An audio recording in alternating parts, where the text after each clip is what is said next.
Okay, this is Keith with How to Build Your Own Home, and I want to talk about approaches and the concrete required for an approach.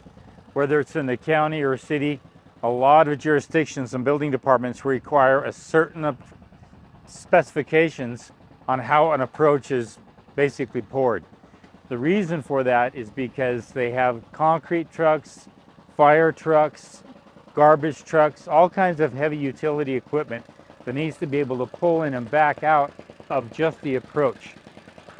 A lot of times the cul-de-sac may not be big enough for a turnaround, so cars will often hit their car right on that approach. So approaches can be thick, anywhere from 8 inches to up to 12 inches thick.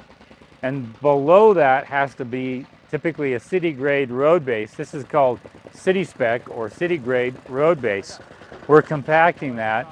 I'd have to have a compaction test. That's scheduled for tomorrow morning. And then after that, I have to have a city come out and inspect the approach before we pour the concrete. So anytime your property meets with the city and there's a section of your property where, okay, this is the city easement, this is the city access, it's also the easement you use to get onto your property, but you're going to repair or rebuild or build that approach. That's where you have to go into the city and say, okay, this is how it's done. I've done approaches that are bridges in small areas. I've done a full-on poured approaches. I've done approaches that are 14 inches thick.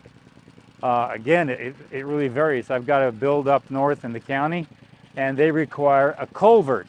So it's basically an 18-inch culvert about that round, and it's got to go underneath the easement or we drive to accommodate for water.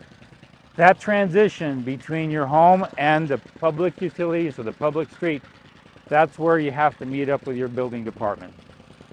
Don't just pour it, make sure you do it right, otherwise they're going to make you pull it out and do it right.